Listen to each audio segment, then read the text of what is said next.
चलिए मुंह बंद रखिए। अरे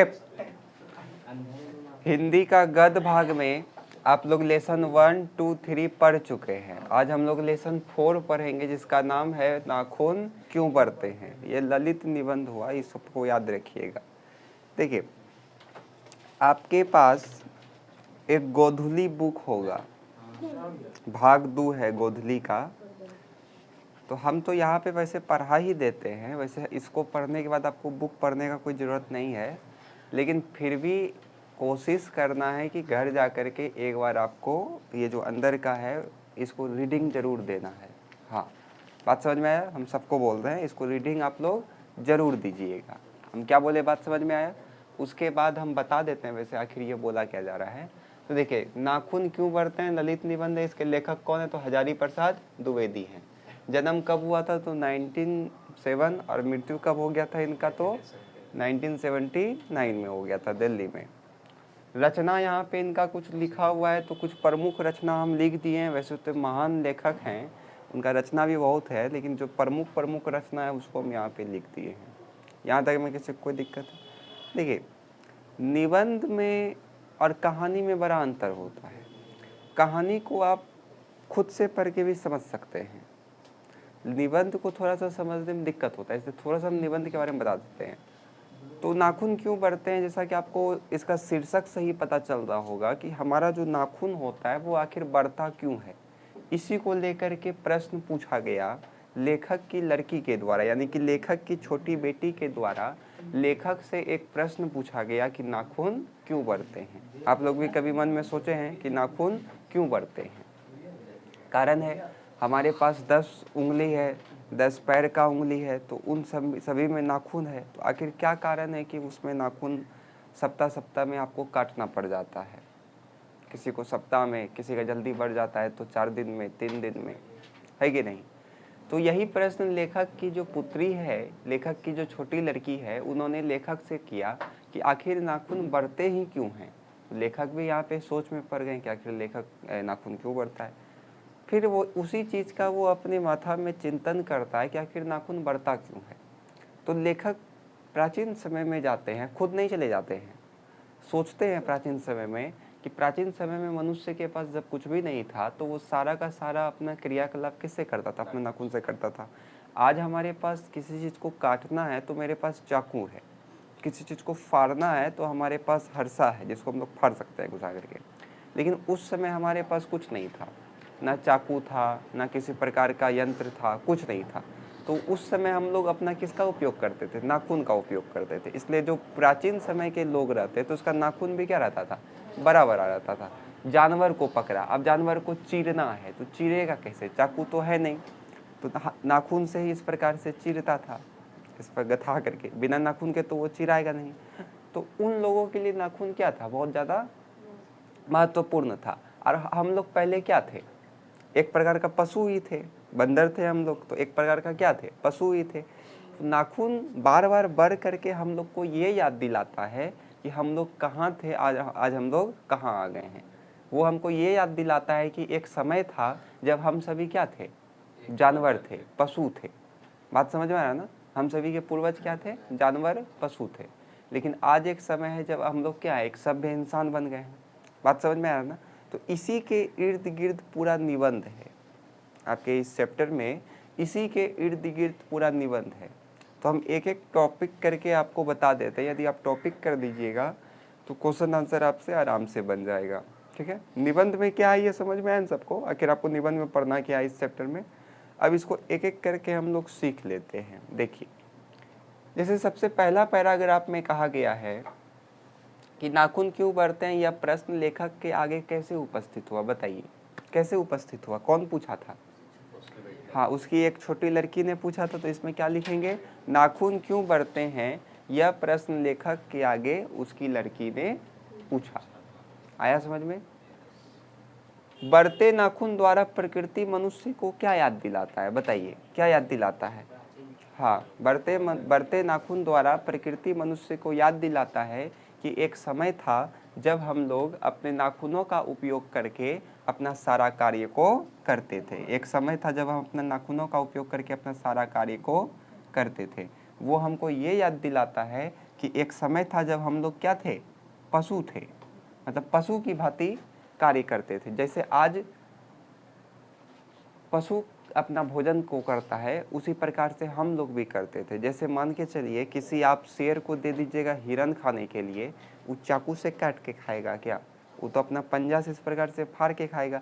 इसलिए आप अक्सर गौर करिएगा कि जितना भी जानवर होता है वो सबका नाखून क्या होता है, बड़ा होता है। इसलिए हम क्लास में भी जिस बच्चा का नाखून बड़ा होता है उसको बोलते हैं बबुआ नाखून काट लो, क्योंकि ये किसका पहचान है, जानवर का पहचान है। ये किसका पहचान है, जानवर का पहचान है। हाँ, शेर का। शेर भी जानवर ही है, पता है ना। गिदड़ भी जानवर है, सुअर भी जानवर ही है।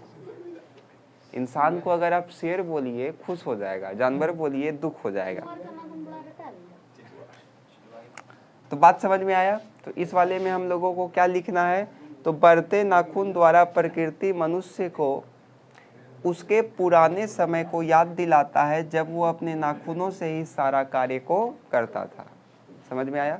बढ़ते नाखूनों के द्वारा प्रकृति मनुष्य को उसके पुराने समय को याद दिलाता है जब वो अपना सारा कार्य नाखून के द्वारा ही करता था। बात समझ में आया। इसके साथ साथ वो उसको याद दिलाता है कि वो कैसे पशु के भांति अपना जीवन को क्या करता था, व्यतीत करता था।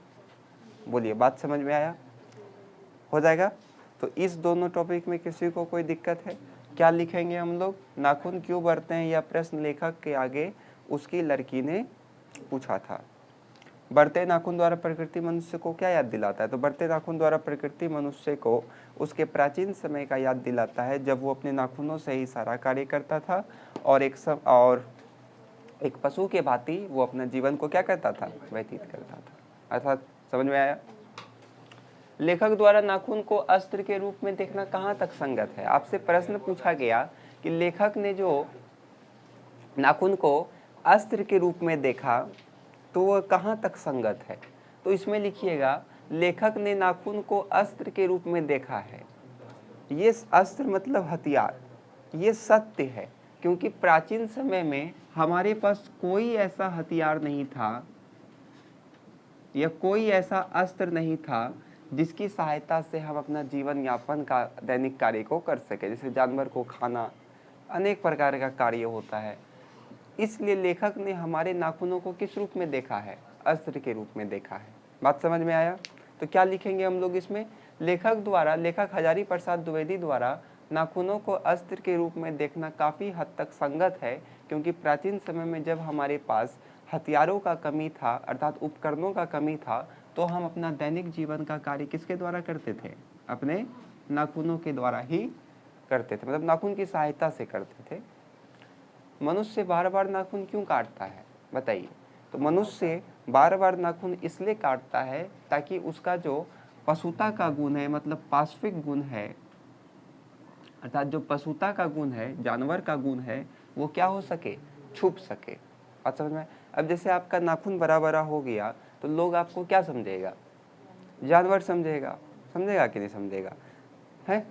तो इसलिए लेखक मनुष्य अपने नाखून को बार बार क्या करता है, काट लेता है। हाँ, तो होता है। बात समझ में आया।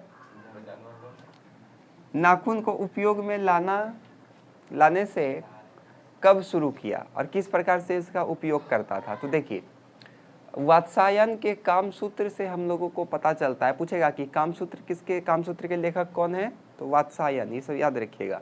तो वात्सायन के कामसूत्र से पता चलता है कि लगभग 2000 साल पहले जो मनुष्य होता है वो अपने नाखून को खूब संवारता था। 2000 साल से मतलब 2000 साल के पहले वो क्या करता था, अपने नाखून को खूब संवारता था। संवारता मतलब समझते हैं ना, खूब सजाता था, उसको आकार देता था, ऐसे त्रिभुजाकार दे देता था, ऐसे गोलाकार दे देता था, खूब सजाता था। अब पत्थर में उसको घस घस के चिकना भी बनाता था। उसको रंगता था, जैसे अभी सबको रंगता है। हाँ, नहीं तो क्या बोलिएगा इसमें।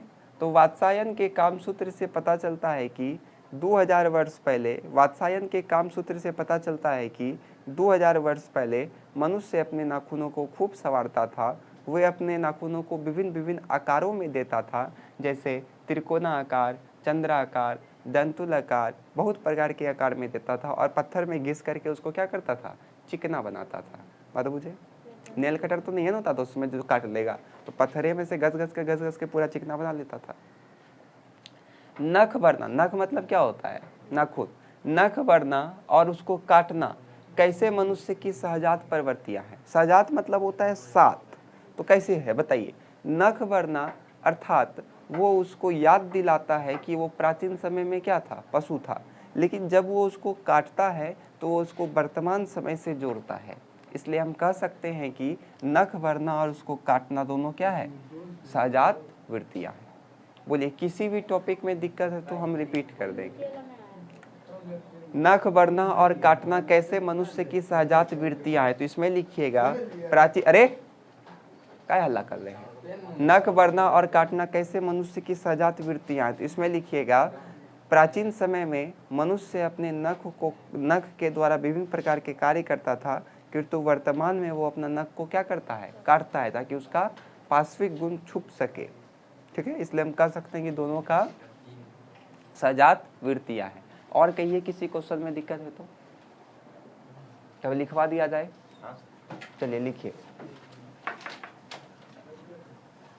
नाखून क्यों बढ़ते हैं, यह प्रश्न लेखक के आगे उनकी छोटी लड़की के द्वारा पूछा गया। नाखून क्यों बढ़ते हैं, यह प्रश्न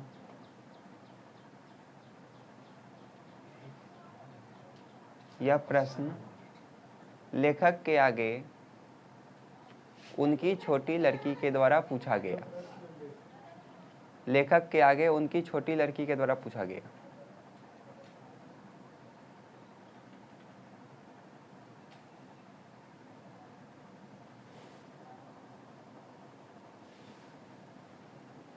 अगला,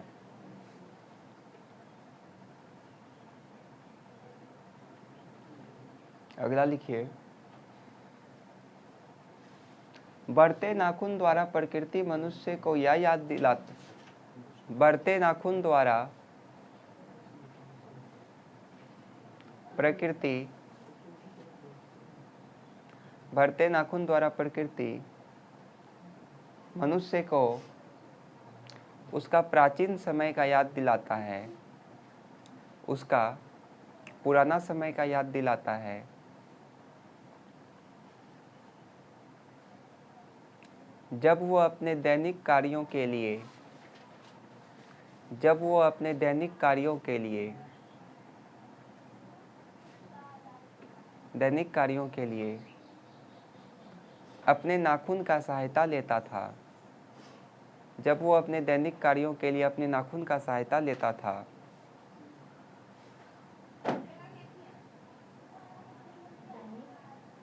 दैनिक कार्यों के लिए अपने नाखून का सहायता लेता था,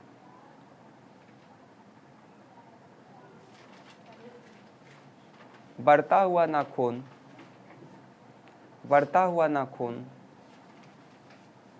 मनुष्य को यह याद दिलाता है कि, मनुष्य को यह याद दिलाता है कि, बढ़ता हुआ नाखून मनुष्य को यह याद दिलाता है कि पुराने समय में वो भी पशु के भांति अपना जीवन को व्यतीत करता था। पुराने समय में वह भी पशु के भांति अपना जीवन को व्यतीत करता था। पुराने समय में वो भी पशु की भांति अपना जीवन को व्यतीत करता था।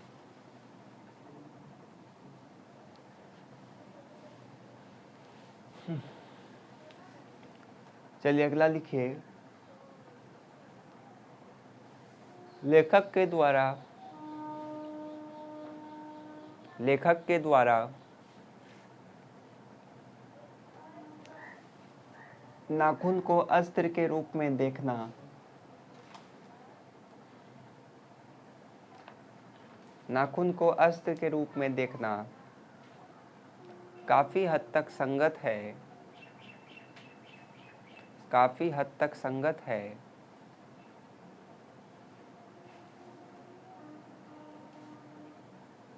काफ़ी हद तक संगत है,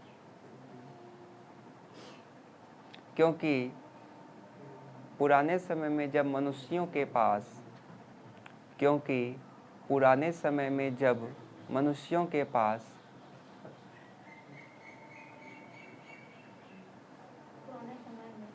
पुराने समय में जब मनुष्यों के पास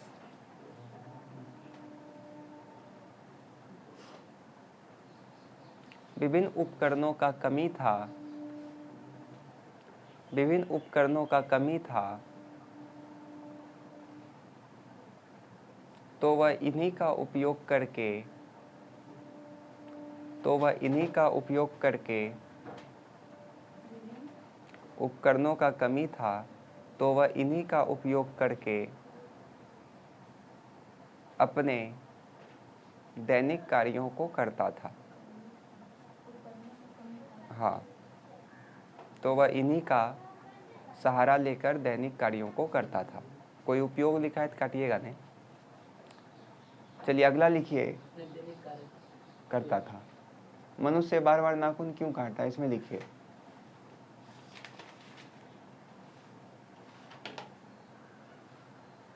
लिखवाया जाए। देखिए, मनुष्य पुराने समय में मनुष्य पुराने समय में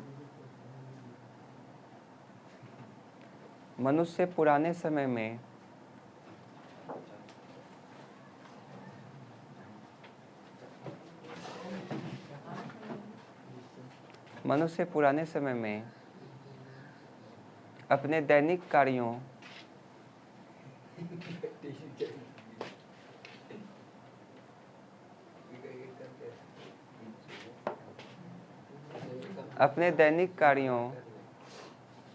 के लिए नाखूनों का सहारा लेता था। अपने दैनिक कार्यों के लिए नाखूनों का सहारा लेता था। नाखूनों का सहारा लेता था। ठीक उसी प्रकार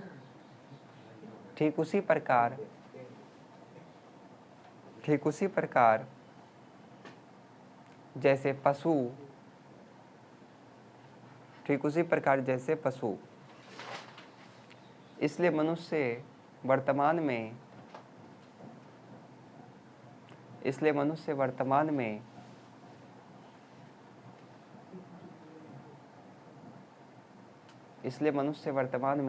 अपने नाखूनों को काटता है,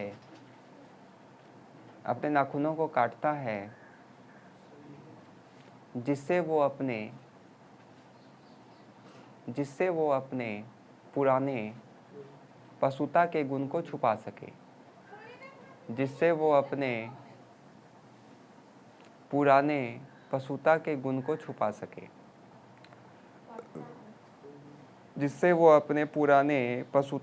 को छुपा सके। चलिए अगला लिखिए। नाखून को उपयोग में लाना कब से उपयोग स्टार्ट हुआ, लिखिए। वात्स्यायन के कामसूत्र से ज्ञात होता है कि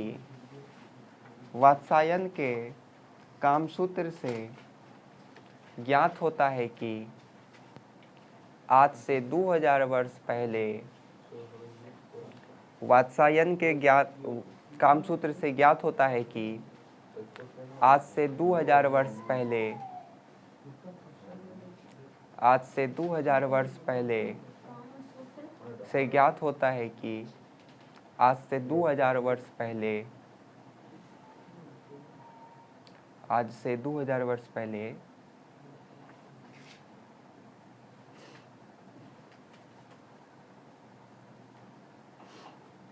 मनुष्य अपने नाखूनों को खूब संवारता था।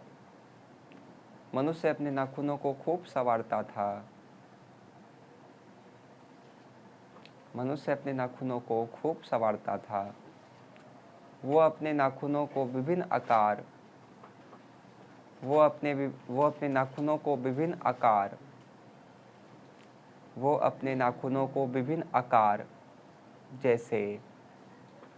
आकार जैसे यहाँ लिखिए, त्रिभुजाकार, चंद्राकार, दंतुलाकार, सारा लिखिए। हाँ, वो अपने नाखूनों को विभिन्न आकार जैसे चंद्राकार, त्रिभुजाकार, दंतुल या दंतुलाकार।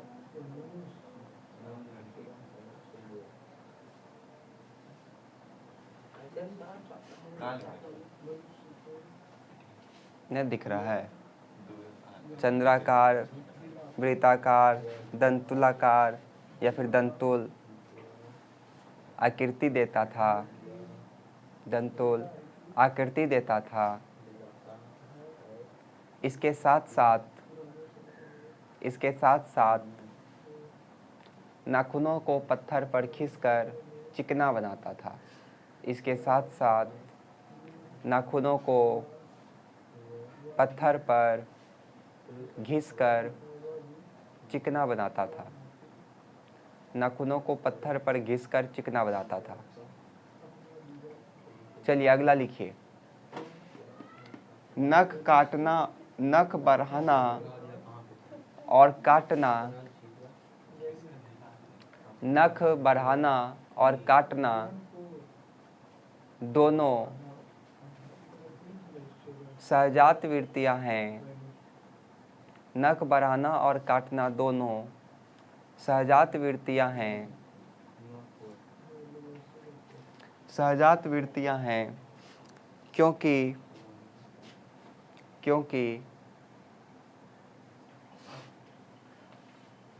सहजात वृत्तियां हैं क्योंकि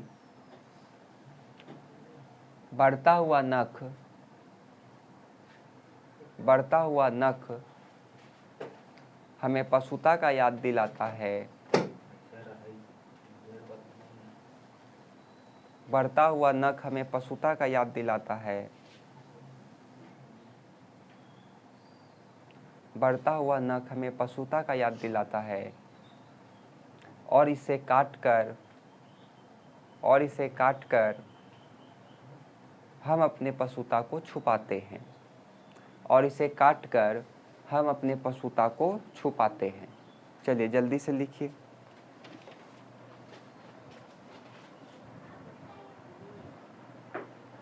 चलिए समझा जाए। देखिए बोला जा रहा है कि मनुष्य किस ओर बढ़ रहा है, पशुता की ओर या मनुष्यता की ओर? यह प्रश्न पूछता है लेखक। तो इसमें हम लोग लिखेंगे कि मनुष्य जो है, लेखक यहाँ पे इसलिए ऐसा पूछता है कि मनुष्य पशुता की ओर बढ़ रहा है या मनुष्यता की ओर बढ़ रहा है। क्यों? क्योंकि एक जगह तो वो अपना नाखून को काट करके अपना पशुता को गुण को क्या कर रहा है, छुपा रहा है। लेकिन वहीं पे एक जगह एकदम बहुत विध्वंसक सब हथियार का वो निर्माण कर रहा है, जिससे हम कह सकते हैं कि मनुष्य किसकी ओर जा रहा है, पशुता की ओर फिर से जा रहा है। बात समझ में आया ना? अपना नाखून को काट करके वो एक जगह तो अपना पशुता को छुपा रहा है, किंतु वहीं दूसरी जगह बहुत हानिकारक, बहुत विध्वंसक सब हथियार को बना करके, परमाणु हथियार सब बना करके वो फिर से किसकी ओर जा रहा है, पशुता की ओर जा रहा है। बात समझ में आ रहा है?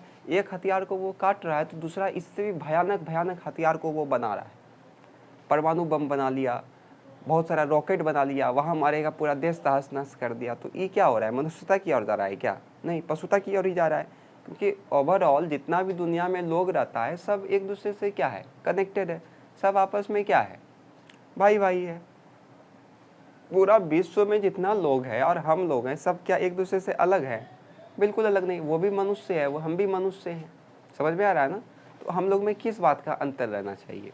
तो वही यहाँ पे लेखक प्रश्न पूछता है कि एक जगह तो मनुष्य अपना नाखून को काट करके अपना पशुता को छुपा रहा है, किंतु दूसरी जगह वो इससे भी ज़्यादा भयानक हथियार का निर्माण कर रहा है। तो कहीं ना कहीं लेखक इसीलिए प्रश्न पूछता है कि मनुष्य आखिर जा किस ओर रहा है, पशुता की ओर जा रहा है या मनुष्यता की ओर जा रहा है?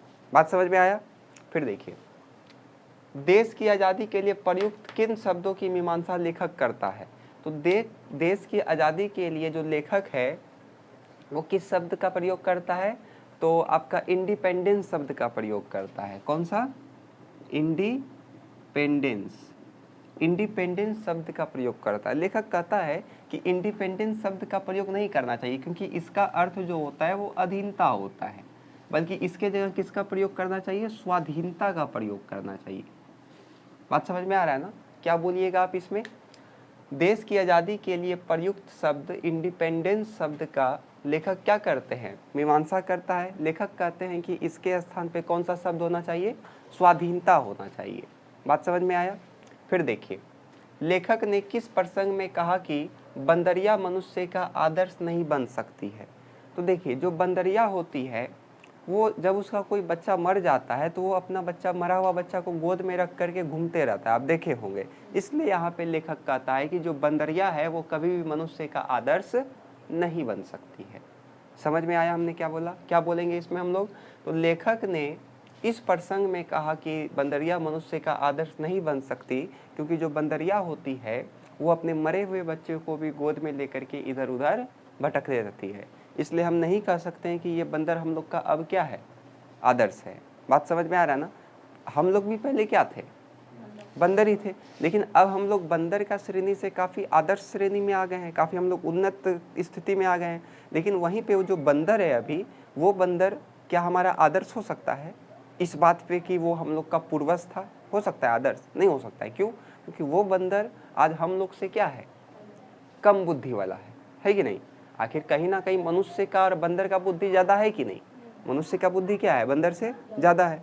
इसलिए हम बंदर को आदर्श मान सकते हैं क्या? नहीं मान सकते, क्योंकि वो बंदरिया ऐसा है जो अपना मरा हुआ बच्चा को गोद में लेकर के घूमता है। तो हम उसको आदर्श मानेंगे? नहीं मानेंगे।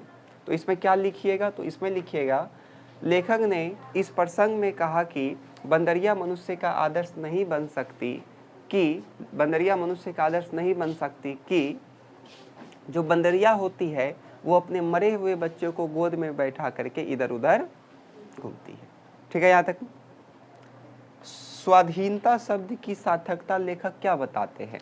स्वाधीनता शब्द की सार्थकता लेखक बताते हैं कि वो देश किसके अधीन होगा, अपने अधीन होगा। स्व मतलब क्या होता है, अपने अधीन होगा, स्वयं के अधीन होगा। निबंध में बूढ़े का जिक्र क्या आया है, तो निबंध में किस बूढ़े का जिक्र आया, तो निबंध में महात्मा गांधी का जिक्र आया है। किसका जिक्र आया है, महात्मा गांधी का। वो कहते हैं कि हमें कोई भी कार्य आत्म संयम से करना चाहिए, विश्वास के साथ करना चाहिए। बात समझ में आया। हमें किसी भी कार्य को अपने आत्म संयम और विश्वास के साथ करना चाहिए। आत्म संयम मतलब और लगातार लगन के साथ करना चाहिए। कोई भी काम कर रहे हैं तो आप लगन के साथ करिए। पढ़ने के लिए बैठे हैं तो लगन के साथ पढ़ने के लिए बैठे। नहीं पढ़ने का मन कर रहा है तो कॉपी किताब बंद करके जला दीजिए उसको। लेकिन पढ़ने जब बैठे हैं तो लगन से पढ़िए। फ़ोन चला रहे हैं, गपिया रहे हैं तो उसमें केवल गपियाइए, कोई पढ़ाई तरह नहीं, फेंक दीजिए उसमें कॉपी किताब उठा करके। लेकिन जब आप पढ़ने के लिए बैठे तो पूरा लगन से बैठिए। उस समय उसका चीटिंग नहीं होना चाहिए। जैसे गप करने के समय आप अपना कॉपी को देखते तक नहीं हैं, उसी प्रकार से पढ़ने के समय आप किसी और का चेहरा तक नहीं देखिएगा, केवल आप और आपका किताब, इसके अलावा कुछ नहीं। बात बुझ रहे हैं ना। तो और या तो वीडियो से देख रहे हैं तो या तो मेरा वीडियो। तो निबंध में किस बूढ़े का जिक्र आया है, तो निबंध में महात्मा गांधी का जिक्र आया है। वे कहते हैं कि हमें सभी कार्य आत्म संयम, विश्वास और लगन के साथ करना चाहिए। बात समझ में आया। उसके बाद है, मनुष्य की पूंछ की तरह उसके नाखून एक दिन झड़ जाएंगे। प्राणी शास्त्रियों ने इस अनुमान से लेखक के मन में कैसी आशा जागती है। तो देखिए, मनुष्य की पूंछ की तरह उसके नाखून भी एक दिन झड़ जाएंगे। प्राणी शास्त्रियों के साथ इस अनुमान से लेखक के मन में यह आशा जागती है कि एक दिन ऐसा आएगा जब मनुष्य अपना हिंसक व्यवहार को क्या कर देगा, छोड़ देगा। जब अपना मनुष्य अपना हिंसक व्यवहार को छोड़ देगा, मनुष्य अपने हिंसक व्यवहार को क्या कर देगा, छोड़ देगा। नाखून ही नहीं रहेगा तो छोड़ ही देगा ना। बात समझ में आ रहा है। मनुष्य की पूंछ की तरह, पूंछ होता है क्या हम लोग को, पहले होता था, पता है ना, पहले पूंछ होता था हम लोग को, लेकिन अब होता है क्या, नहीं होता है। उसी प्रकार से कई प्राणी शास्त्री हैं वो कहते हैं कि एक समय ऐसा आएगा जब हम लोग का नाखून भी क्या हो जाएगा, झड़ जाएगा, नाखून भी क्या हो जाएगा, खत्म हो जाएगा। तो लेखक को एक आशा मिलता है क्या, कि हम लोग अपना हिंसक व्यवहार को, ऐसा समय आएगा जब क्या कर देंगे, त्याग देंगे। बात समझ में आया। इसका एक उदाहरण भी आप ले सकते हैं। जैसे कोविड-19 आया था तो कैसे पूरा विश्व आपस में मिल गया था, पूरा विश्व आपस में मिल करके इसका वैक्सीन बनाने के लिए प्रयास कर रहा था, है कि नहीं। उसी प्रकार से इसमें लिखिएगा, मनुष्य के पूंछ की तरह उसके नाखून भी एक दिन झड़ जाएंगे। प्राणी शास्त्रियों के इस अनुमान से लेखक के मन में यह आशा लगती है कि यह आशा जागती है कि एक दिन ऐसा आएगा जब मनुष्य अपने हिंसक व्यवहार को क्या कर देगा, त्याग देगा। समझ में आया। सफलता और चरितार्थकता शब्दों में भिन्नता क्या है। तो सफलता क्या है, तो सफलता जब आप अपना मेहनत से अपना मंजिल को प्राप्त करते हैं तो उसे क्या कहेंगे? सफलता। लेकिन जब आप अपना मेहनत के साथ साथ आप अपने चरित्र का ख्याल रखते हैं, चरित्र समझ रहे हैं ना, आप अपने चरित्र का ख्याल रख के उसको प्राप्त करते हैं तो उसको क्या बोलेंगे? चरितार्थकता। हो सकता है आपको जो सफलता मिला है वो चोरी डकैती से आपको मिला है, आप कहीं पे गए एग्जाम देने के लिए, गोली दिखा करके आप चीटिंग करके फर्स्ट कर गए हैं, लेकिन जब आपने चरित्र के साथ अपना एग्जाम दिया है, अपना कैरेक्टर के साथ एग्जाम दिया है, अपने अस्तित्व को आपने बचा करके एग्जाम दिया है, तब जो आप प्राप्त करिएगा तब हम क्या बोल सकते हैं? चरितार्थकता बोल सकते हैं। लेकिन दोनों एक दूसरे का क्या है? पूरक है। क्लियर है? अब आप लोग इसका प्रश्न उत्तर एक बार जाकर के घर में देखिएगा, आप लोग से बन जाएगा, सारा बन जाएगा। ठीक है, लाइन बाय लाइन इसी प्रकार से आप देखिएगा, इसको फेयर में कंप्लीट कर लीजिएगा। लिखिए, इसको घर में एक बार और आप लोग क्लास इसका देख लीजिएगा। लिखिए, मनुष्य किस ओर बढ़ रहा है? मनुष्य किस ओर बढ़ रहा है? मनुष्य किस ओर बढ़ रहा है? पशुता की ओर या मनुष्यता की ओर? पशुता की ओर या मनुष्यता की ओर? हम लिखवा रहे आंसर। मनुष्य किस ओर बढ़ रहा है? पशुता की ओर या मनुष्यता की ओर? लेखक ऐसा इसलिए पूछते हैं क्योंकि लेखक ऐसा इसलिए पूछते हैं क्योंकि लेखक ऐसा इसलिए पूछते हैं क्योंकि लेखक ऐसा इसलिए पूछते हैं क्योंकि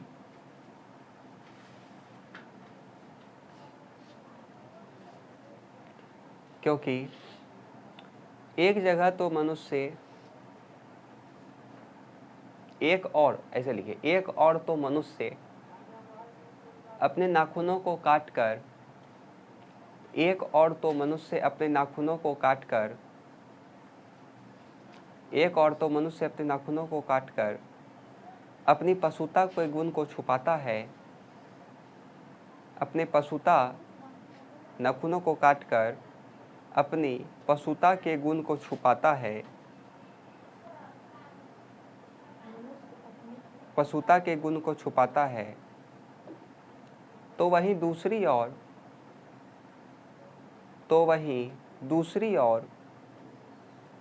वो इससे भी भयानक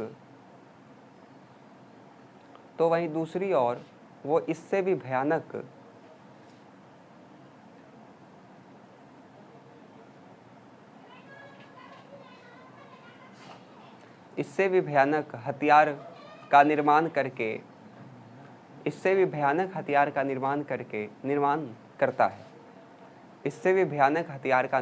करता है। चलिए उसके बाद लिखिए, देश की आज़ादी के लिए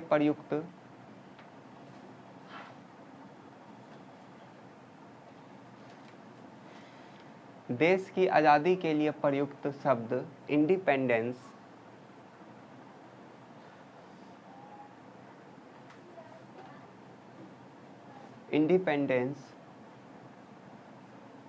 के अर्थ का मीमांसा लेखक करता है। इंडिपेंडेंस के अर्थ का मीमांसा लेखक करता है।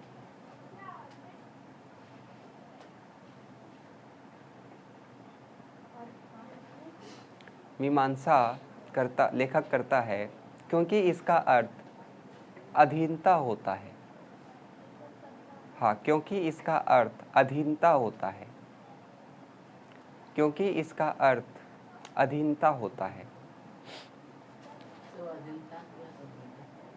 अधीनता, वो वाला। इसलिए लेखक इसके जगह पर स्वाधीनता शब्द का प्रयोग करने के लिए कहते हैं। होता है, इसलिए लेखक इसके स्थान पर स्वाधीनता शब्द का प्रयोग करने के लिए कहते हैं। स्वाधीनता शब्द का प्रयोग करने के लिए कहते हैं।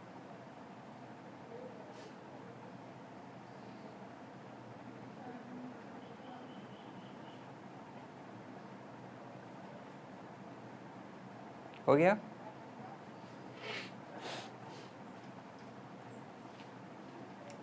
चलिए अगला लिखिए, लेखक ने कहा कि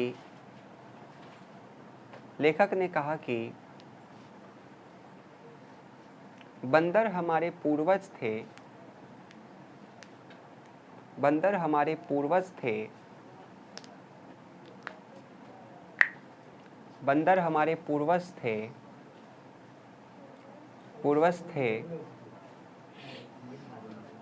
इस आधार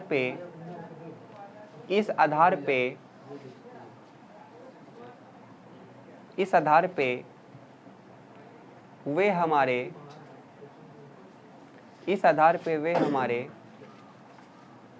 आदर्श नहीं हो सकते। इस आधार पे वे हमारे आदर्श नहीं हो सकते, क्योंकि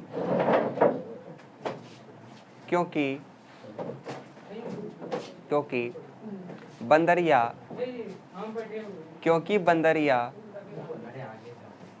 अपने मरे हुए बच्चे को भी गोद में लेकर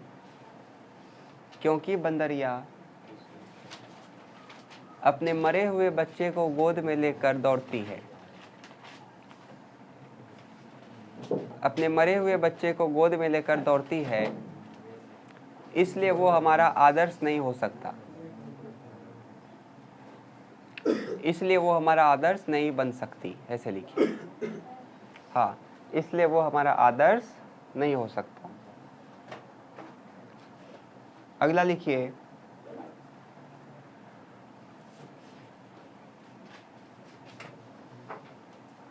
स्वाधीनता शब्द का सार्थकता, स्वाधीनता शब्द का सार्थकता लेखक यह बताते हैं कि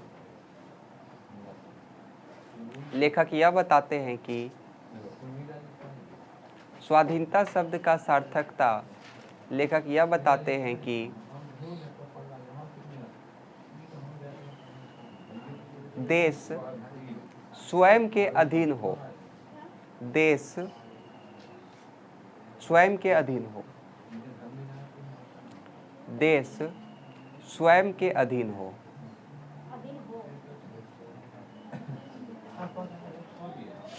हो गया।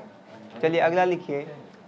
निबंध में किस बूढ़े का जिक्र है? तो इसमें लिखिए, निबंध में महात्मा गांधी का जिक्र है, निबंध में महात्मा गांधी का जिक्र है,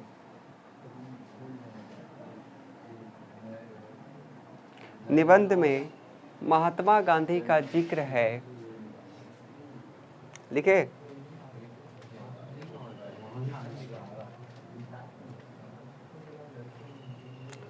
वे कहते हैं कि हिंसा से मन को दूर रखो।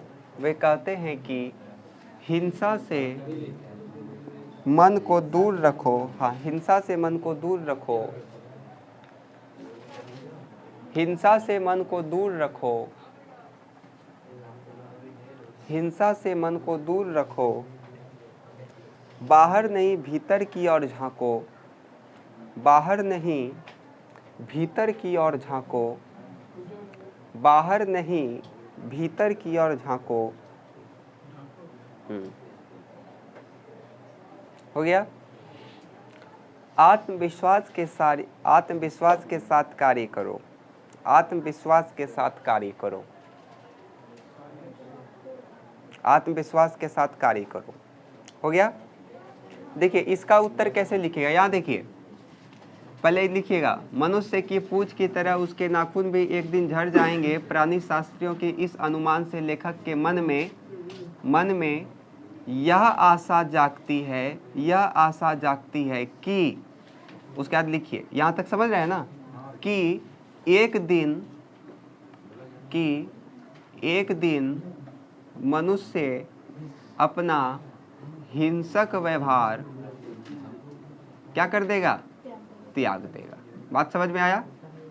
तो खुद से लिख लीजिएगा ना, खुद से लिख लीजिएगा। चलिए इसका लिखिए। सफलता तथा चरितार्थता शब्दों में भिन्नता लिखिए। इसमें लिखिए सफलता का अर्थ किसी भी तरह, सफलता का अर्थ किसी भी तरह, किसी भी तरह अपने मंजिल तक पहुंचना है।